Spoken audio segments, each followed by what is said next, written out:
Why former assistant basketball coach Book Richardson feels abandoned by Sean Miller after the FBI arrested him. Should Arizona football abandon its strategy to turn Khalil Tate into a pocket passer? And why TUSD is launching a new study to study why enrollment is down. The 520 starts now.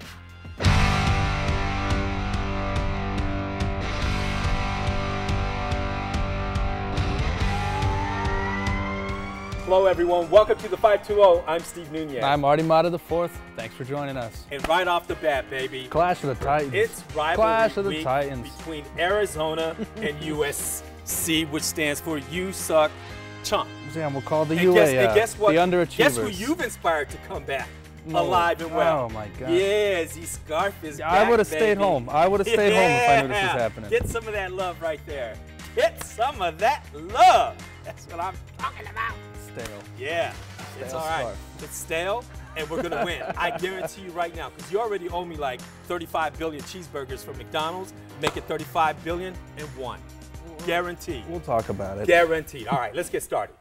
Last year's FBI scandal investigation has dropped another bombshell.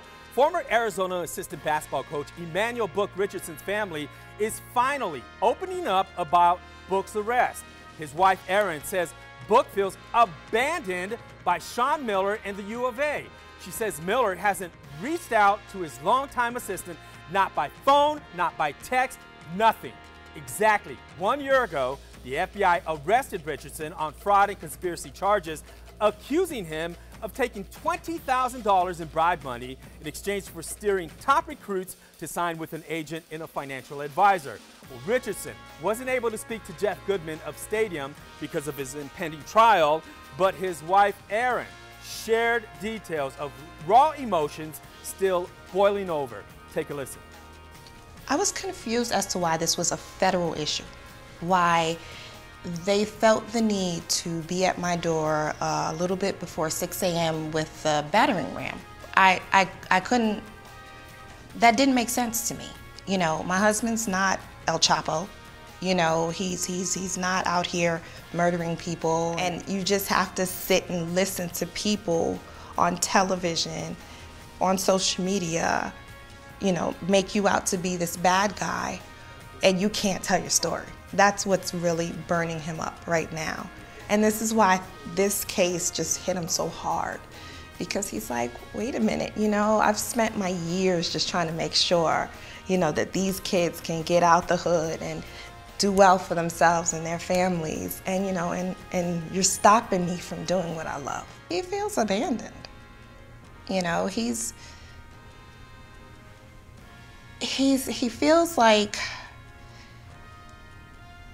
he was deemed guilty and just thrown out with the trash, you know, before there was any, before he was indicted, before it's gone to trial. And he feels like they just wanted to wash their hands of him, you know, let's just get rid of that and go about business. And he knows at the end of the day, this is business. Wow.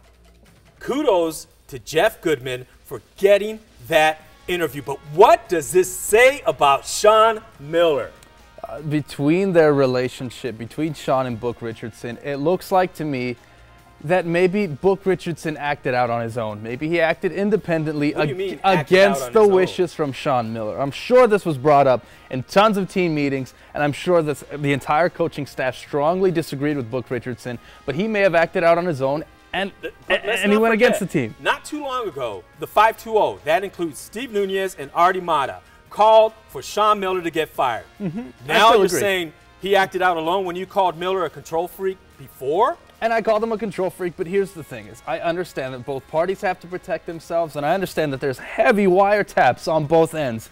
But you're right on that. But there was no delegate sent to Book Richardson from Sean Miller. There was absolutely no conversation between the two of them after the charges were filed. But what's there to say? I'll give you the fact that Sean Miller obviously has lawyered up, and I'm sure that he does not want to get on the cell phone and talk to Book Richardson, knowing that the FBI has wiretapped, you know, not only Book, but there's reports that they also wiretapped Sean Miller and caught him talking about paying DeAndre dirty. I get that. But to me, this speaks to the criticism of what we've been saying about Sean Miller. He has no loyalty, not to Book Richardson, not to the U of A, not to the community. At least send someone, you know, an assistant to an assistant to assistant and say, Book, love you, man. You know I can't talk. See you on the other side, gosh, man. But you know what? I do not think this bodes well for Miller, because what this does is Miller may not be talking to Book, but I guarantee you Book is going to be talking when it comes trial time on April 22nd. He's going to sing. Yes, he is going to sing. All right, moving on now from the hardwood to the gridiron. Should Arizona stop worrying about developing Khalil Tate as a pocket passer and focus more on his ground game? Well, the 520 says, yes, sirree. The offensive line led by Leif Frick opened up holes like the Red Sea against Oregon State. Running back J.J. Taylor right there rushed for 284 yards and 2 TDs on 27 carries. Gary Brightwell chipped in another 113 yards and a touchdown. The Cats finished with 442 total yards on the ground, dominating the Beavers 35-14. Stop with the pocket passing project for Khalil Tate and just stick to the ground game? I said it before week 1. I said it before the BYU Cougars. J.J. Taylor is the team's seasoned veteran. He's the seasoned and mature upperclassman that they think Khalil Tate is. All right, you keep giving yourself credit for saying you say that. Because I said it. Because I said it. I will give you credit on this one. You did say this. I did. I did. All right. Instill that. The staff needs to instill that leadership on him. Take a little bit away from Khalil Tate. Give it to J.J. He's the leader that the team deserves. And like I said before again, with the pass game, Khalil Tate has always been a jab. He's not a haymaker. Rich Rodriguez had a little bit of trouble figuring that out too, and I think Kevin Sumlin's starting to find that out. To me, right now, I get that J.J. Taylor rushed for 284 yards, was named the Pac-12 Player of the Week. To me, the offensive MVP for the Wildcats right now is offensive lineman Leif Frick. Since his return against Southern Utah, Arizona has rushed for 710 yards. He has been the difference maker on the O-line. And guess what? Against Oregon State, Arizona did not give up a sack.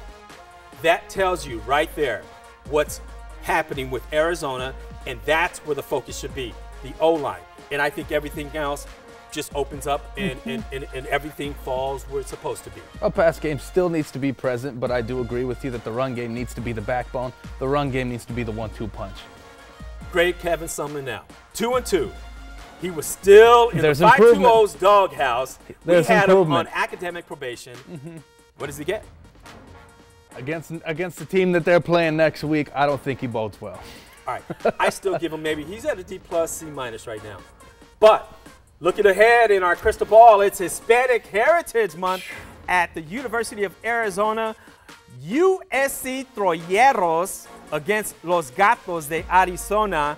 Arizona kick it off at 7:30 p.m. on ESPN2. I have Arizona beating USC, the Trojans. Surprise, surprise. 38-31. I can't believe you got to at least give us that much credit. What do you got? What I got is, of course, the boys back home beating the Kitty Cats 37-14 by a few possessions. I say that the Wildcats get held scoreless in the second half as well. Do I need to make a correction there? I thought I had Arizona 38-31, but I saw 38-34. No, it's all right. No, we'll I'll take it. It's a win for me. It doesn't matter. I'm still going to win. Arizona has only won 8 times against USC.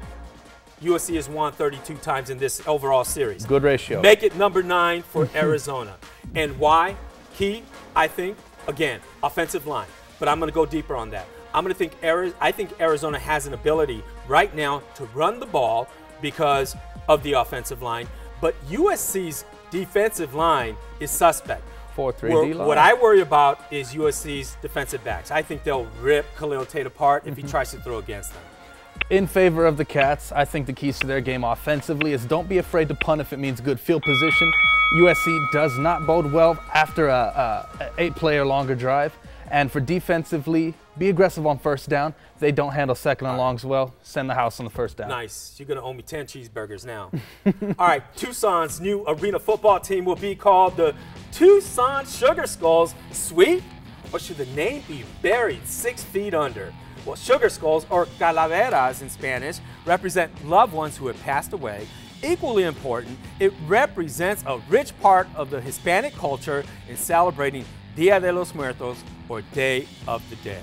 Man. Did they nail the coffin on this one? I think they nailed the cork on this one. I can't, this is nothing. How can you be intimidating with sugar in your name? This is worse than the Oregon Ducks. How the Ducks aren't intimidating, nor are sugars intimidating. It's not about the mascot being intimidating. It's about results on the field. Of course, I agree on that one. They should have went with the Tucson Calaveras if they wanted to represent culture, brotherhood. The skull looks pretty intimidating, pretty fresh. Come on, the logo is fresh. It's fresh, the merch will be fresh, and I'm sure that they'll throw a gigantic Dia de los Muertos festival or something like that, but it's lowbrow. It's lowbrow. I love it because I think it represents Tucson. I think it represents the 520 area code. It represents Dia de los Muertos and the parade, which is a big part of our culture and tradition here in Tucson. But you know what? I'm going to say this. Record this, okay? All right. Because you're right for once. You're right for once. I'll take it. I'll take it. Arizona Central Sports did a survey. 35% really don't like it. 27% fall with where I do, and they love it. Glad to be part of the 35%. Finally, you're right. Gee, it's about time, man. One win. All right, it's time now for Rapid Fire. I fire off a topic with a local sports connection. Artie fires back a rapid response. Keep in mind, he has no idea what I'm going to throw at him. So here we go. The Arizona Cardinals have dumped the $20 million project named Sam Bradford and have officially launched the Josh Rosen era, naming the rookie QB as the team's new starter. It's about time. It's about time. I will say that, but I still don't think Josh Rosen could even pull out an 8-win season with these guys. The Birds, though, are 0-3. Right now, they have no choice but to start Rosen and start thinking about the future. Of course. All right. Arizona has a new pro football team. The Alliance of American Football introduced the Arizona Hotshots, named in tribute to elite firefighters. They'll play at ASU Stadium starting a week after the Super Bowl in February. When we covered this earlier, when it was announced separate from the NFL. They want it to be a developmental league for the NFL. Can it be? I think it can. If they get a Johnny Manziel at quarterback, I'll drive to Phoenix to go see him. Okay. Do you realize, though, it's going to be college players who didn't make it to the NFL, so it's going to... If it's developmental, I like it. You know, I do too. I like it. I think more opportunities for more college players who leave school. Hopefully they'll graduate and have a backup plan. All right. Despite losing all 5 starters from last year's team, Sporting News has Sean Miller's Arizona Wildcats ranked number 25 in its preseason rankings. Fair enough? Not fair enough at all. I think they should be probably near the high 40s. I think 25 is a bit generous for the underclassmen team. You're ridiculous. You know what you don't realize is that Arizona, right here, baby, has the scarf on its side and has 2 5-star players on this team right now, and a couple of 4-stars. It's not as bad as everyone is saying. You wait and see. I'm tired of hearing it. Wait and see. All right, the Diamondbacks enter September, do you remember, in first place in the NL West, but a team-wide collapse caused them to fall out of the playoffs. The wheels were coming off a lot longer than before September. There was improvements that needed to be made in late July, but evidently the holes didn't get past and the ship sank. And our producer Shannon Black is saying they beat the Dodgers 72 yesterday. Who cares? Dodgers are right in it. The D-backs aren't. All right, really quick. Tiger Woods is back with the win at the Tour Championship. Is it the greatest comeback ever? Hurry. It's one of them. My personal greatest comeback in sports is Adrian Peterson coming back from a knee injury. But I like Tiger. He was a champion to begin with, though. NBC ratings earned a 3.2 rating, 206% increase over last year. Are you kidding me? We'll see it. We'll see it, and I'm excited for Thanksgiving, too. All right. Let's jump right into Do We Care? As you know, we love to tackle community issues and not just sports.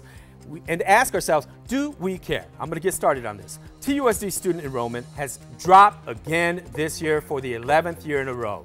Superintendent Gabriel Trujillo is launching a study to figure out why.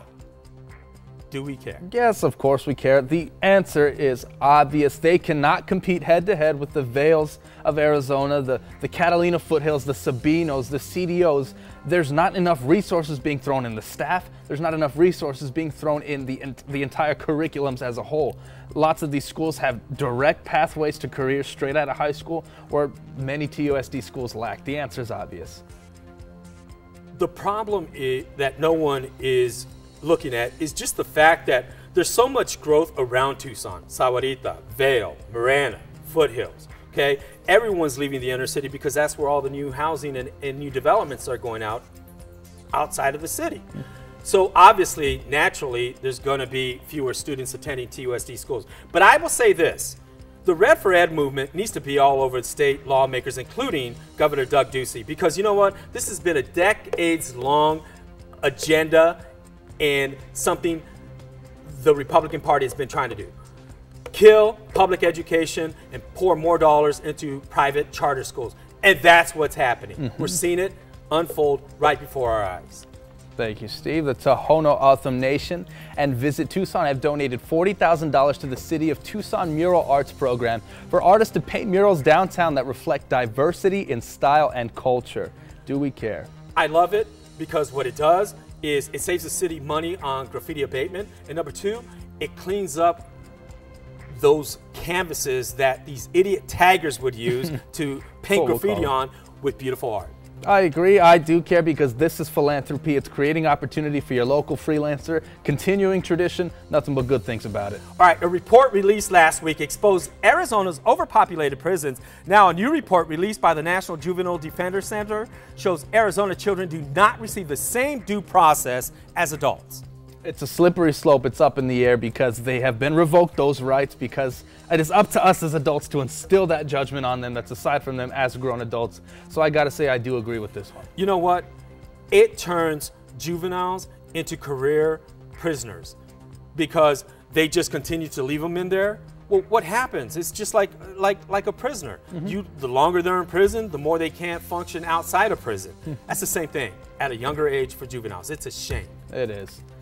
An Arizona grand jury indicted the president of the Marana Youth Football League. The AG's office accuses Steve Marshall of embezzling $54 grand from the Marana Broncos. Of course, he is innocent until proven guilty. All right, I'm going to say this. Yes, he's innocent until proven guilty, but not only is that a crime, but what a crime shame to rip off kids. You know, the FBI has conducted all these investigations on NCAA basketball and all the shenanigans that go on there. Youth football needs and youth sports need to be looked at. Of course, I agree. And the thing about embezzlement is it's black or it's white. It's yes or it's no. So if there was no embezzlement, you got to be doing something sloppy for an embezzlement case to be thrown at you like that. Mr. Marshall's doing something bad. All right, really quick, we're all out of time, but we're going to take this one. The city celebrated its 4 millionth streetcar passenger. Do we care? No, we don't. I mean, that guy cares. He was throwing a little birthday party for himself. But aside from that, it's baloney. I don't buy the math. I don't believe 4 million riders or 1 million riders a year ride the streetcar. Don't buy it. I want to see the numbers. Show me the numbers and show me the money. Yes. That's what I want to see. Well, is the state's threat to revoke licenses from Southwest Key shelters for migrant children purely a political stunt? Southwest Key operates 13 migrant shelters, including the one on Oracle Road near Drachman. The nonprofit missed a September 14th deadline to provide the state with background checks on its employees. The state took action after reports surfaced of migrant children being sexually molested and raped by employees. Absolutely pathetic. Blasphemy. Every bad word that I could think of as an adjective, it points directly to this. This has been a topic that we've covered on the 520 that is, in my opinion, near and dear to our hearts just because it involves innocent children who are being treated like criminals and prisoners. And it's sad. I am pissed that the state is using these kids like statistics. Say it. Yeah. And like, I mean, they're turning this all into politics, and it's sad. It saddens me that, you know, these kids are already going through so much. And now, all of a sudden, I'm just at a loss for words, because you know what? The state didn't want to do jack crap about this. They sent Republicans, they sent Democrats. Of course, the Republicans said, oh, the facilities are great. The Democrats said, no, they're crappy, and we got nowhere. Now, all of a sudden, because we're just a little over a month away from the election, Governor Ducey orders the Arizona Department of Health Services to go and send a nasty letter to threaten them. You know damn well nothing's going to happen with that. Thank you, Mr. Ducey. All right. Well, you've heard the phrase, oh, no, you didn't. Well, here at the 520, we're not afraid to tell it like it is with, oh, yes, we did. Well, this falls in the category, you can't make this up. 6 brothers and sisters of Phoenix Republican Congressman Paul Gosar appear in a political ad urging Arizonans to vote their brother out of office. Take a listen for yourself. I think my brother has traded a lot of the values we had at our kitchen table. I couldn't be quiet any longer, nor should any of us be. We got to stand up for our good name. This is not who we are. It's intervention time. And intervention time means that you go to vote, and you go to vote Paul out. My name is Tim Gosar. My name is Jennifer Gosar. Gaston Gosar. Joan Gosar. Grace Gosar. David Gosar. Paul Gosar is my brother. My brother. My brother. And I endorse Dr. Brill. Dr. Brill. Dr. Brill. And I wholeheartedly endorse Dr. David Brill for Congress. I'm Dr. David Brill, and I approve this message. That is ballsy. Can you imagine going against your brother or your sister? Tense Thanksgiving. Yep, that dinner table is going to be ridiculously quiet. Chirp, chirp. Yeah? But what can we say about Mr. Gosar ourselves? Oh, I can say a Not lot. the cleanest slate. So I'm proud that his family just isn't backing up their brother to a point of where that they feel the need to speak out like this, because I can't say that the majority of the population does agree with them. I think the majority of the population does agree with them in the sense where, look, Gosar, as you just said, is not one of the best people on planet Earth, period. Some good achievements. He's the same guy who tried to overturn or block transgenders from using the bathroom that they relate to gender-wise. He's the same guy who asked the Capitol Police to arrest dreamers who attended President Trump's State of the Union. What kind of person does that? No wonder 6 of Gosar's 9 brothers and sisters went against him. I also want to kind of relate this just to the gimmicks of politics as a whole, because is this ethical? Is this ethical to make this personal between a family member, between siblings? Who cares if it's ethical? If you agree or don't agree with your own brother, then I guess call him out now. And that's exactly, that's exactly what I think we kudos. need. There needs to be firm action. There needs to be concrete points made, and this was a good job of it. But to turn a family against itself, can we say that that's just as unethical as the motives of Mr. Gosar? I think it speaks volumes for them for having their own opinions and owning it. Owning it, regardless of political party. Calling it like it is. That's what I'm talking about. All right, well, before we go, take a look at the video clip of the week. Tiger Woods is making Sundays great again. 268 Sundays, and more than 5 years after winning the 2013 WC Bridgestone Invitational by 7 shots, Tiger Woods is back. Look at that crowd right there. Look at that. And as I just mentioned earlier, ratings were up 206%. You gotta love on Sundays when Tiger Woods is wearing red and the whole gallery is following. I love sports, and that's one of the main reasons I do. Just brings people together. You know what I love? It's community-oriented. I love, too, that, again, we saw so many minorities pick up the game of golf and start to follow the game of golf. And with Tiger Woods back, I think we're going to see another rise in the interest in the game of golf. All good things. It's a great game. All good things. Love it. All right. Well, that does it for this episode of the 520. Our goal is to tell it like it is, because it's all about giving voice to opinions, even if you don't agree. Be sure to follow the 520 on Facebook and on Twitter at the 520 Tucson. And if you have a topic you want us to cover, send us an email at the520@KVOA.com. I'm Steve Nunez. And I'm Marty Mata IV. Join us next week on the 520. Yeah, baby. Go Wildcats. And bring a washing machine.